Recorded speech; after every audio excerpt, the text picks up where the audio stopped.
Mission 1, Zone 1.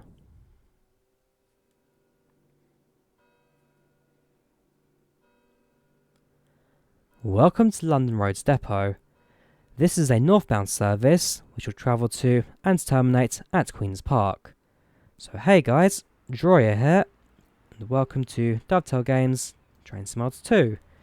This is the all-new simulator out of Dovetail Games, and today we'll be taking a look at the Bakerloo Line, and in particular the very first scenario of it, which is a run from London Roads Depot over to Queen's Park. So it's around 30 minutes in length today, and should be a rather fun one to drive. So let's jump into the cab, and let's set our train up ready for our journey. So first, set the traction brake to off. Let's clear the warning. Train should be in forward, and so train goes to shunts, and it's gone our way. First thing to do is stop at the depot exits.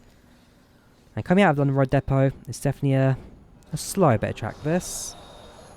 So it's 5 miles per hour until the train gets in the tunnel, up to 10 miles per hour as we approach the siding just behind Waterloo Station. And then once we are on the main line track, we do enter the main 25 mile per hour speed limits as we enter the station itself. So definitely a slow start, but once we're in, things start to get a little more exciting. So let's stop the train here. Let's wait for the signalman to give us clearance. Green aspect shown. Let's enter track and stop just shy of line entry.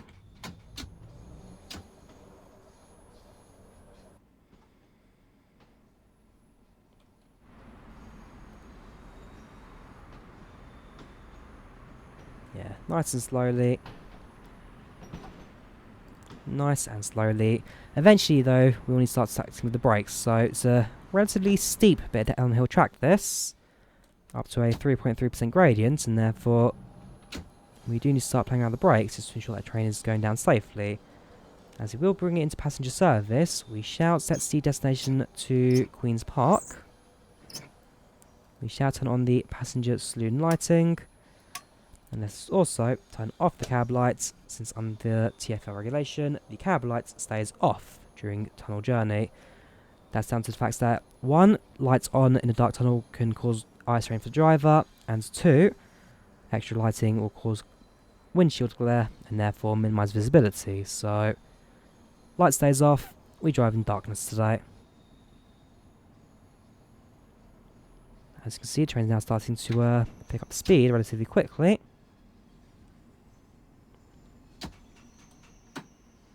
So for the next couple of moments, it's just playing around with the brakes, playing around with the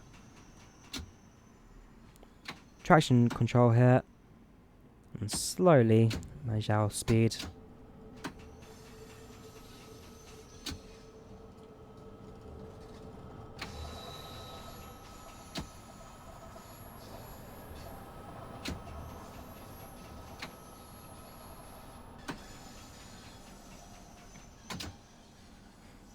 So, signal now coming up just ahead of us.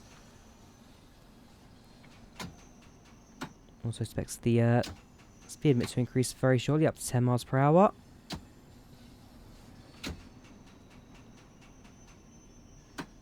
There we go. And just in front of that signal there, we'll bring train to a halt. And once again, it'll be a case of actually contacting the controller. They'll give us clearance, and then we get onto the line. We don't have to use the tab menu contract controller, however, that's done automatically as part of the scenario. So, let's bring train to a halt. Wait for the commands to be given. And there we go. Signal goes green. We have clearance to enter.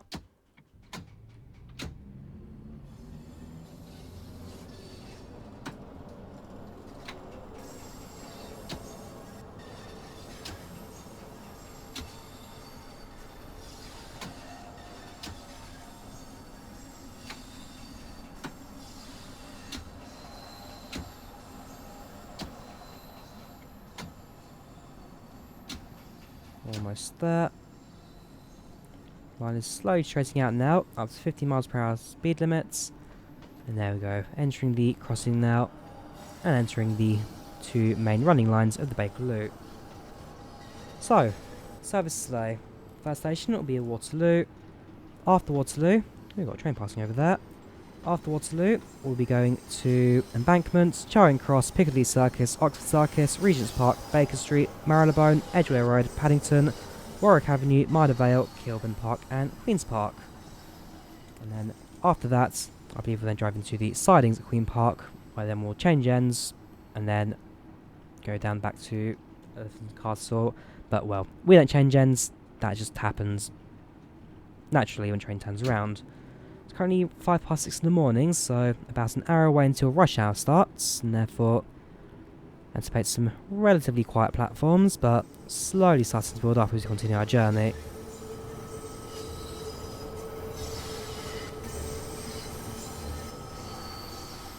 Yeah, gotta love the sound of flange, eh? Sound of flange, that's the metal wheel rubbing against the metal rail, and the strain of that creating a squeal effect, and that squeal effect is known as flange. Here we go, welcome to Waterloo.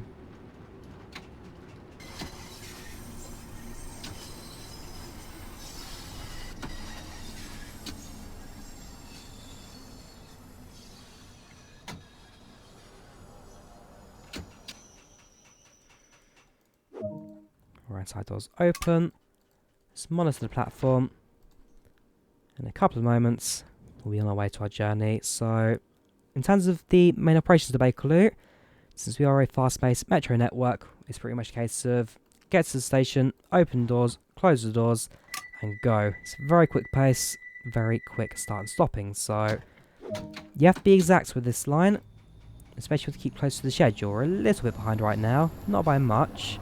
But it will be a slow case now trying to catch up with that.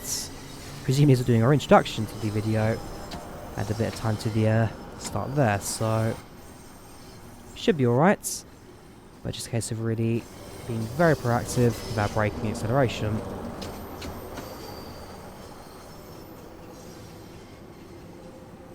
Next station, Embankment.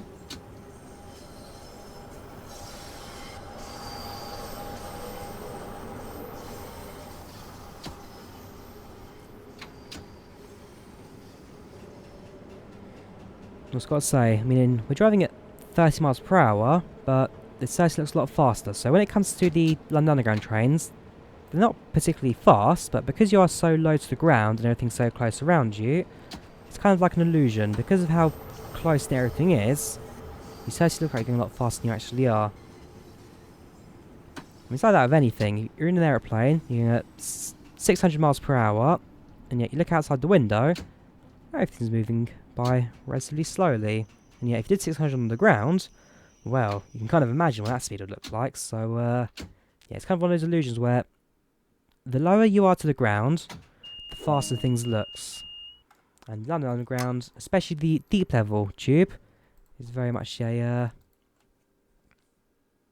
well, very much a case of that. So, that's our next station. Close the doors. And let us now depart. Next station, Charring Cross. Originally the terminus of the Jubilee Line, but then in 1999 saw the extension over to Stratford. The Jubilee Line, so the line between, not Stanmore, is it Stanmore? Yes, Stanmore and Charing Cross used to be Bakerloo Line. In the 1990s, when they introduced the Jubilee, actually, was it 1989 they introduced Jubilee? So actually late 80s, the Bakerloo Line was in need of rearrangement. There was too many services, too many branches, and it was just ultimately a difficult line to manage. So they introduced the Jubilee Line, which took over the section from Stanmore to Charing Cross. And then in 1999 they extended it from Charing Cross over to Stratford, although the actual line itself bypassed Charing Cross, and therefore the station is no longer in use today. So the platform still exists. It's used as a training site plus movie section. So, for example, if you watch James Bond Skyfall, when they're on the London Underground, that's at Charing Cross Station. I believe they also used it in the BBC Sherlock as well. makes a few appearances. So that's what it's used for today.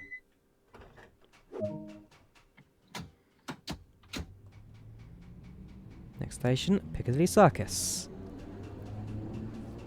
Our train today, the 1972 stock, is the oldest on the London Underground. And so, as the name suggests, it was introduced in 1972 and originally was built for the Northern Line. So, Northern Line's trains were being replaced as the 1938 stock had reached the end of its life. So, these were built for the Northern Line, but then eventually were transferred to the Central Line, the Hainault Loop, and so spent a couple of years on the Hainault Loop of the Central Line. But then eventually, in the early 1990s, moved over to the Bakerloo Line, where they now run to stay, and will eventually be retired in place of the new Tube of London, something that TfL have recently approved, and now just a case of financing them, building them, and adding them to the routes. The 1972 stock also being very similar to the 1967 stock, which was the one that originally ran the Victoria Line. And, well, the Victoria Line, the only London Underground line that had automatic operation since day one. So the 67s were automatic, the 72s, despite the fact sharing 99% of the same functionality, were not. Piccadilly Circus. One thing I do love about the station, the way that tunnel opens up at the end. And there you go, the test comes right now. So the way that opens up at the end, and especially when you have two trains running by, the fact that you can look across and see both trains entering the platform at the same time, it's a very, very pretty station. Also, spot the lights turned off, so there's a gap in the electric rail there. And so what happens is, as there's no electric for a few seconds, the lights shut off, and well, the circuit kind of just skips for a little bit. So the attention to detail there, that really makes this an authentic underground simulator.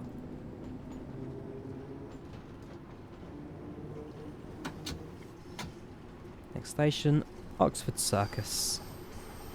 Probably the station that I frequent the most on Bakerloo Line. I'm making connections to the Chiltern main line at Marylebone. So whenever I need to head up north, I'll use the West Coast main line via Euston, or I use Chiltern, basically whatever's cheapest on the day, because both go to Birmingham, both go right next door to each other, and timing wise, they're not too dissimilar from one another.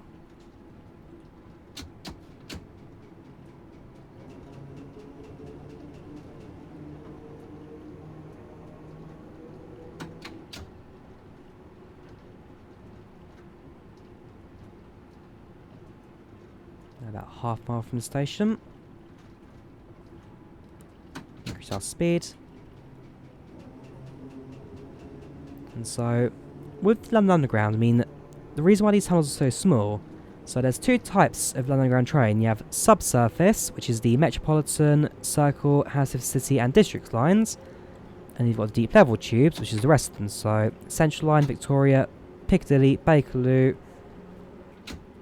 did I say Northern Line? I'm not too sure. And Waterloo and City. And so, basically, the subsurface trains were built with cut and cover method. So, they dig a big trench on the roads, build the track, build the stations, and they build a roof on top of it. And so, the running lines of those are pretty much just underneath the main roads of London and follow along the same routes.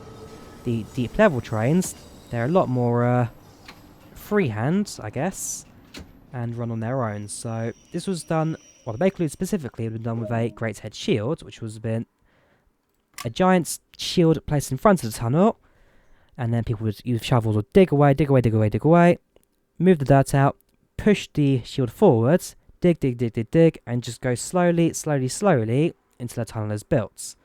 And so if you actually go to the station at Waterloo and City, you actually see the original Great Head Shield in that station as part of the corridor between the Waterloo and City lines and the Central lines, I believe.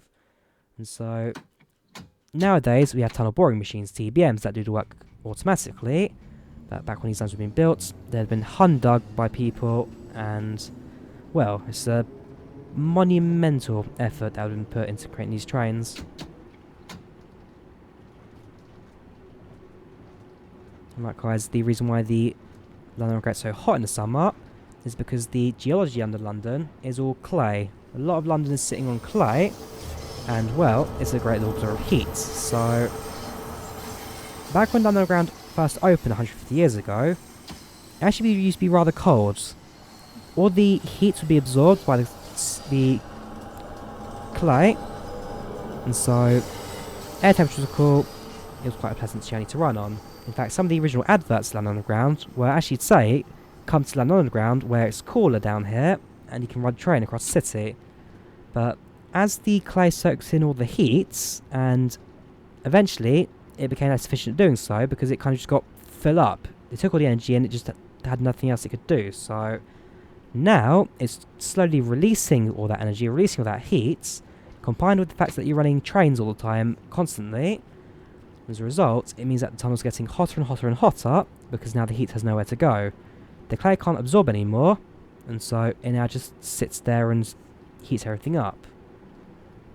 And so, there you go, a little bit of facts for you as to why London Underground's so hot. Next station, Regent's Park, home of the London Zoo.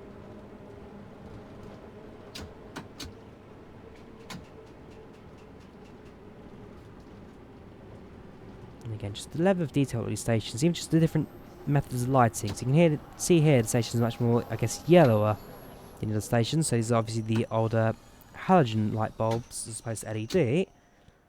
And yeah, just again, the level of detail truly is amazing with Train Sim World.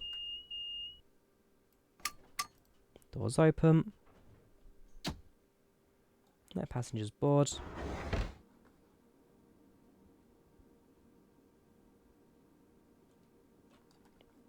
And let's now prep departure. Doors closed. And let's get going. Next station, Baker Street. On Baker Street, you have a mural of Sherlock Holmes on the platform. And, well, the mural of Sherlock Holmes is made by little smaller pictures of Sherlock Holmes. So it's a big silhouette with the shape of little silhouettes inside. And so, probably one of my favourite stations, Baker Street, in terms of just its layout. I mean, you've got all the lines there. You've got Metropolitan Line, Circle Line, Hammersmith City. You've got the Bakerloo, and you've also got the Jubilee as well. If my memory serves me right. Yes, because Jubilee also follows the Metropolitan up until Finchley Road. That section of track in which also is the noisiest on all of London Underground. Especially between Swiss Cottage and Finchley Road on the Jubilee line, that bit is the noisiest.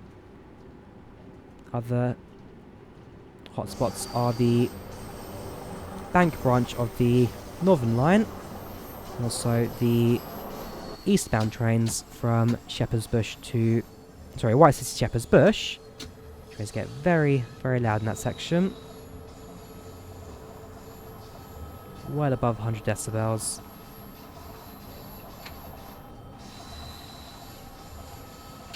Hey, if anything, compared to other lines, Bakerloo is actually one of the quieter lines in the Underground. Right, go to halt, right hand doors. I can see that displayed there, not yet functional. So quickly jump out the cockpit door. Let's jump to the front of the train. Let's quickly fix the display there. 12 out of 20, we're doing rather well with that. And yeah, see, I'll take it into the cab. Lock the door. Take a seat, and let's go to drive.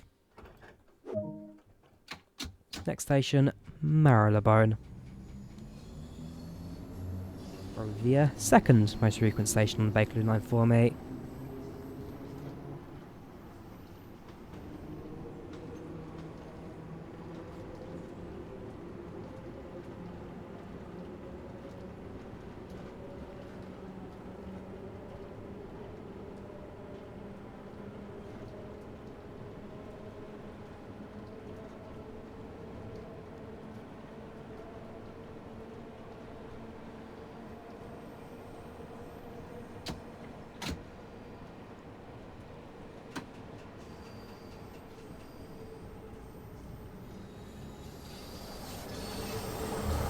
The cool feature of Train Sim World 2, the fact they have got working destination, well not destination, but train displays. And so there's a couple of different styles on the Bakerloo. You've got this one, which is the older style. In the mid-2000s, they introduced the next train displays. They had the older style like that. The newer style now includes the... Well, the old style has the destination and the time. Only displays 2 trains and had no scrolling for a third train, had no time, no nothing. Newer displays now scroll, so it shows the first train, and then shows like the second, third, fourth train. It has a time display and also a board for extra additional information as well. So those were introduced in the early 2010s. Although the Bakerloo Line still have a few of the originals in active service, but they are slowly being replaced as time goes on. So we will see some of the newer displays in action on this route, and also some of the mainline ones as well. So on the surface, when we start connecting to the Watford DC line, although not in today's route as we terminate at Queen's Park, the mainline signs also include the London Underground services as well. Like I say, a lot of depth has gone into the simulator, especially in terms of getting the systems right. And Dovetail Games, they deserve a lot of praise for what they've done. Train Sim Mods 2 is by far the best train sim they've released in a long time. And especially the routes that it comes with, it's truly been phenomenal. Bit of a late break there from me, but we are still on the platform at least. If anything, we're pretty much now perfect with the destination display there, or the train platform cameras. And so as long as the door is behind there, which it is, yeah, we'll be alright, we're not in trouble for that. Right, let's lock the doors, and let us now head to our next station. Paddington.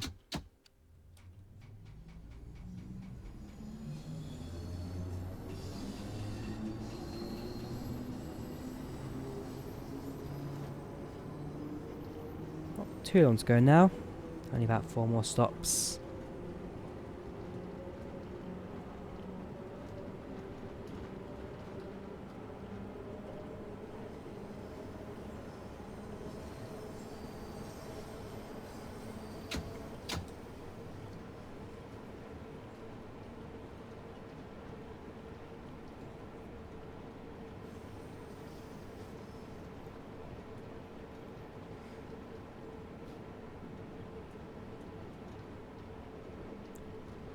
Yards to go. There's a little bit of a slowdown now, so we've got a sharp right hand turn we need to slow down for.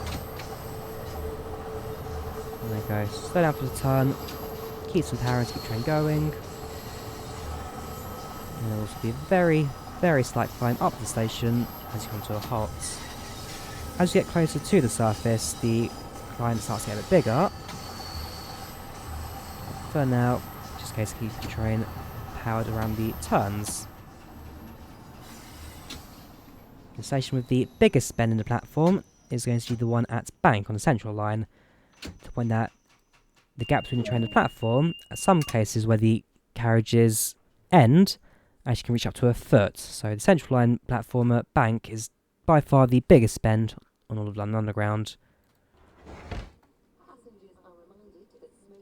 Also the adverts. I really, really love the adverts that they've done.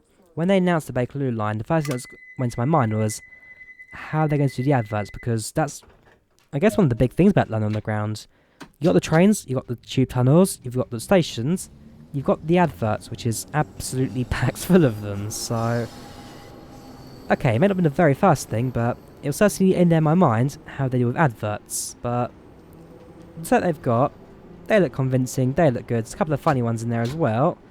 So the adverts I am definitely pretty pleased with, as it doesn't take away from the simulator, it does add that London feeling.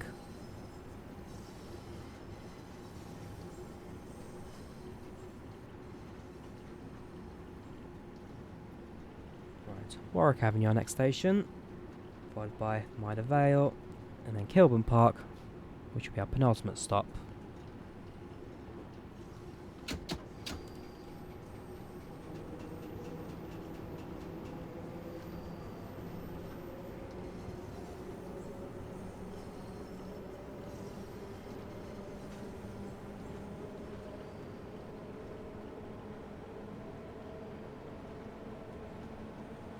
Slowly starting to climb uphill now.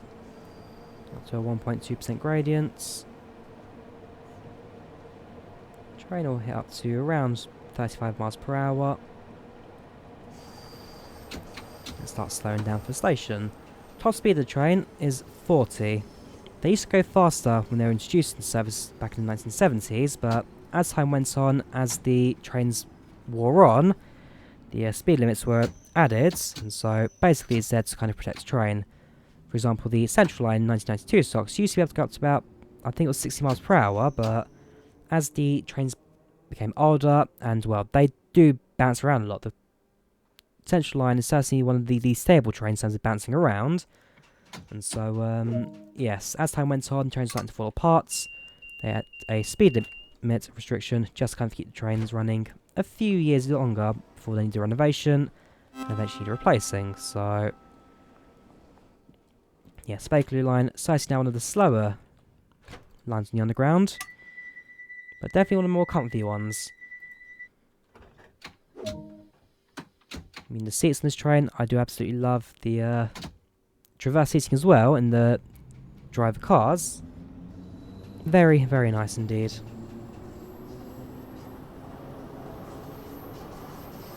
And they are the original spongy seats, the original springy seats, opposed to the modern hardback with a light level of felt on it.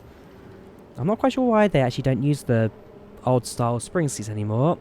I'm not sure if it's like a safety thing or if it's a design thing, because it's not that much cheaper to use a hardback seat, but I don't know, there is a reason behind it, other than just the cost saving measure. There is another reason behind it. I think maybe a safety related one. But hey, next station, Maida Vale.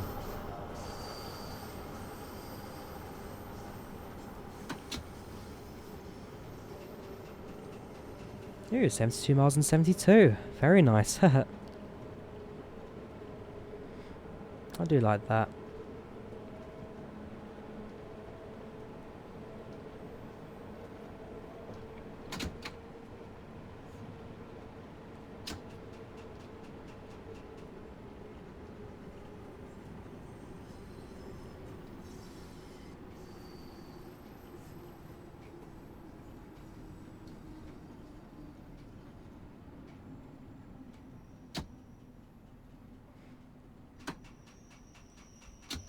And stop.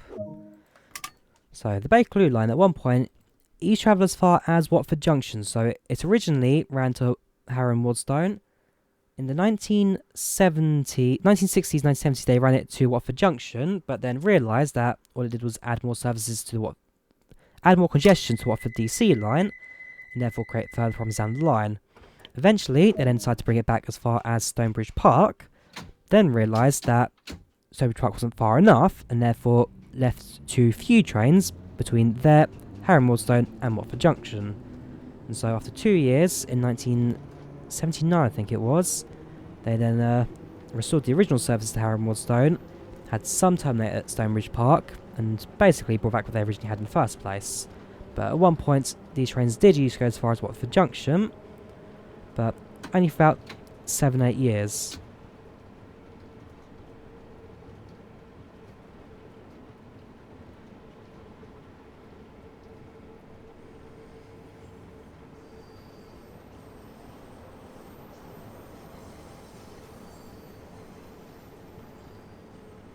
It's our final tunnel station, Kelban Park, just around the corner.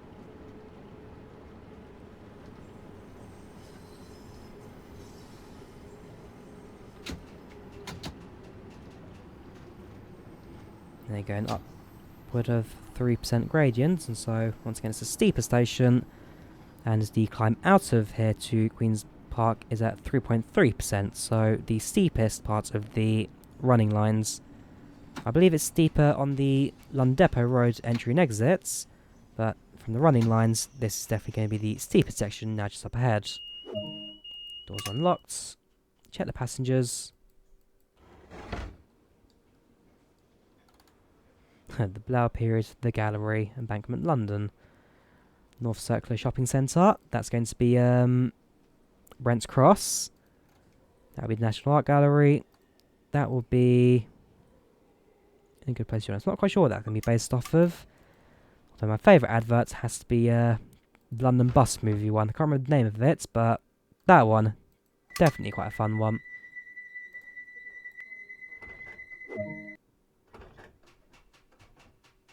Right, next station, Queen's Park.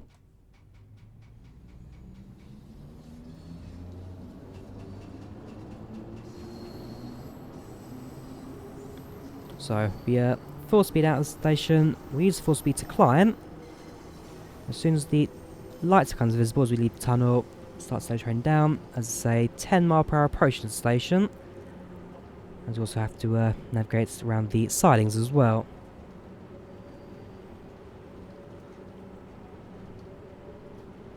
Queen's Park is not the prettiest station on the London Underground.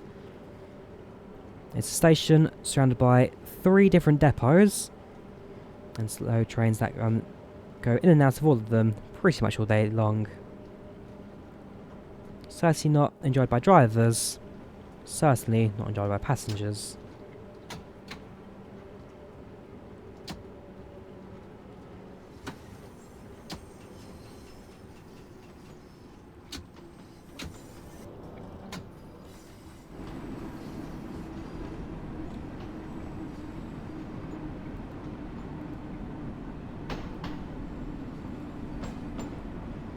But hey, our Bakerloo Line looks smart, that's for sure. So 1972 stock. Oldest line running on the underground. But certainly one of the more reliable ones as well. These things have pretty much never broken down since they were first introduced. And will pretty much run forever until they do eventually get replaced by the new tube for London. Let's bring train to a halt. Let's empty the train out. And then send train to the siding.